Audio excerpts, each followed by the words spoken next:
मित्रांनो, आपण मागच्या व्हिडिओमध्ये पाहिलं की मेचा वापर आपण कोठे-कोठे करतो.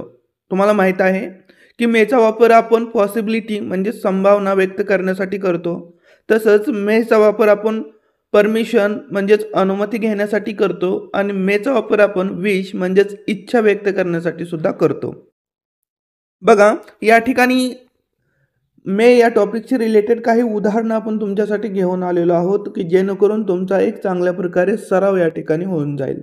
बघा, पहिलं वाक्य तुमच्या समोर आहे, परमेश्वर तुझे किंवा तुमचे कल्याण करो असं वाक्य आपण बोलतो. त्यावेळेस सुरुवातीला मेचा वापर करतो. मे गॉड ब्लेस यू, परमेश्वर तुझे कल्याण करो अशा प्रकारे. पुढचं वाक्य आहे, बहुतेक आज ती उशिरा येईल. तर she may come late today.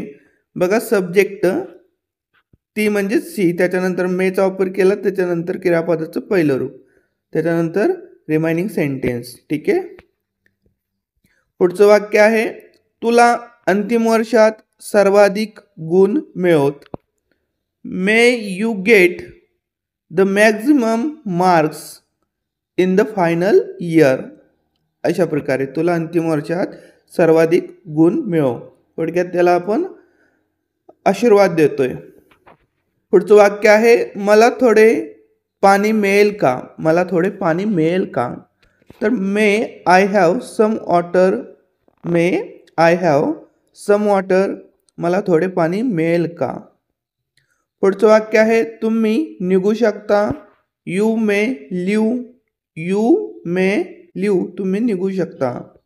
पुढे बघा, पुढचं वाक्य आहे, समीर कदाचित इथे परत येणार नाही. सुरुवातीला सब्जेक्ट समीर, त्याच्यानंतर मे नॉट, त्याच्यानंतर क्रियापदाचं पहिलं रूप कम, त्याच्यानंतर बॅक हिअर अगेन. समीर कदाचित इथे परत येणार नाही अशा प्रकारे. पुढे बघा, पुढचं वाक्य आहे, गणेश कदाचित राजस्थानला जाणार असेल किंवा चालला असेल. बघा, क्रिया चालू आहे, याच्यामध्ये पण संभावना शक्यता दाखवलेली आहे.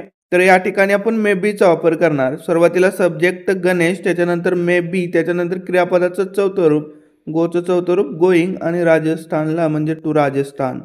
Ganesh may be going to Rajasthan. Ganesh कदाचित राजस्थानला जाणार असेल किंवा चालला असेल. त्यावेळेस आपण क्रिया चालू आहे असे दाखवण्यासाठी मे बीचा वापर करतोय. ठीक आहे, शक्यतो चालू असेल क्रिया असं सांगतोय थोडक्यात. पुढे बघा, पुढचं वाक्य आहे, आपली न्यायसभा किंवा न्यायव्यवस्था कदाचित त्याला निर्दोष ठरविल पण परमेश्वर त्याला शिक्षा देईल. बघा, आपली न्यायसभा किंवा आपली न्यायव्यवस्था याला आवर लॉज असं म्हटलं जातं. त्याच्यानंतर may declare him innocent but God will punish him. ठीक आहे, अशा प्रकारे लक्षात ठेवा. पुढे बघा, पुढचं वाक्य आहे, तू म्हणतो तसंच ते घडू दे. May it happen as you say. बघा, आशीर्वाद देतोय थोडक्यात. तू म्हणतोय तसं घडू दे. May it happen as you say. पुढे बघा, पुढचं वाक्य आहे, आपण त्यांना हप्त्याने पैसे देऊ शकतो किंवा पैसे फेडू शकतो, शक्यता दर्शवली. तर या ठिकाणी आपण म्हणजेच वी, त्याच्यानंतर मे, त्याच्यानंतर पे, पैसे भरणे म्हणजे पे. देम इन इन्स्टॉलमेंट्स म्हणजे हप्त्याने.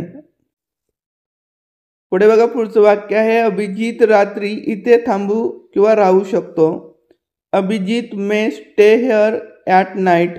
बघा, नाईट रात्रीच्या पुढे आपण ॲटचा वापर करतो.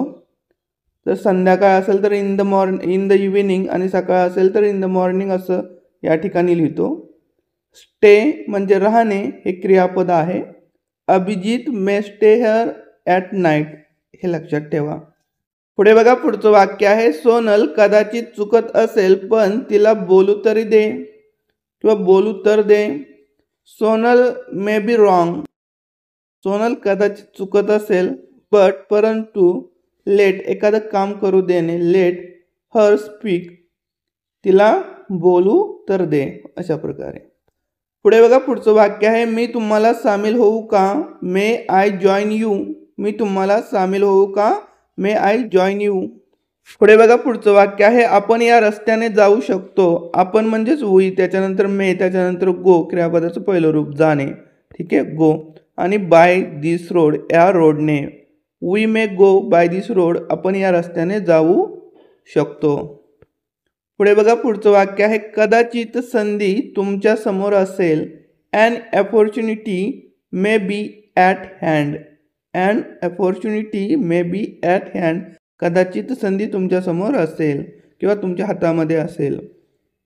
पुढे बघा, पुढचं वाक्य आहे बहुतेक तो यावेळी खरे सांगत असेल. बघा, चालू क्रियेमध्ये संभावना दर्शवलेली आहे की तो खरं सांगत असेल. तर सुरुवातीला सब्जेक्ट ही, त्याच्यानंतर मे बी, त्याच्यानंतर क्रियापदाचं चौथं रूप, टेलचं चौथं रूप टेलिंग, द ट्रूथ म्हणजे खरे, आणि दिस टाइम म्हणजे यावेळी. He may be telling the truth this time. बहुतेक तो यावेळी खरे सांगत असेल. पुढचं वाक्य आहे ही कंपनी बहुतेक मला चांगला पगार देऊ शकेल. ही कंपनी म्हणजे this company may offer me a good salary. ही कंपनी बहुतेक मला चांगला पगार देऊ शकेल. पुढचं वाक्य आहे ती आजारी असल्यामुळे कदाचित स्पर्धेत सहभागी होणार नाही.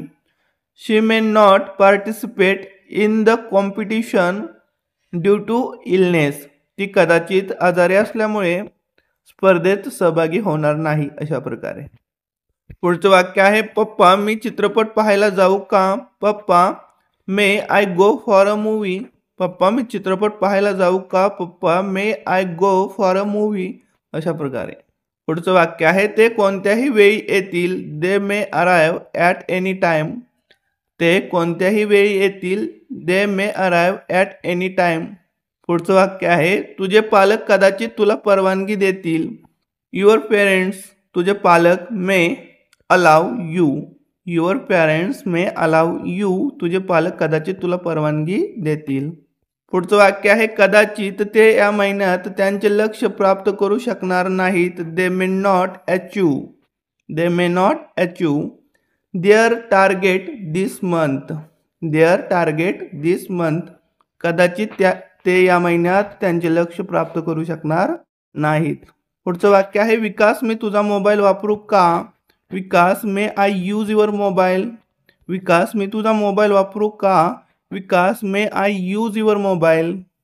पुढे बघा, पुढचं आणि शेवटचं वाक्य आहे बहुतेक माझी आई आज केक बनवेल. My mother may bake. My mother may bake a cake today. बघा, सब्जेक्ट, त्याच्यानंतर मे, त्याच्यानंतर क्रियापदाचं पहिलं रूप आणि ऑब्जेक्ट आणि रिमाइनिंग सेंटेन्स. ठीक आहे. अशा प्रकारे हा फॉर्म्युला होता. याच्या माध्यमातून आपण वाक्य ट्रान्सलेट केलेले आहेत. तसेच परमिशन घेण्यासाठी किंवा इच्छा व्यक्त करण्यासाठी आपण मेचा वापर हा सुरुवातीला करतो. हे पण वाक्य आपण या व्हिडिओमध्ये पाहिलेले आहे. तर थँक्स फॉर वॉचिंग.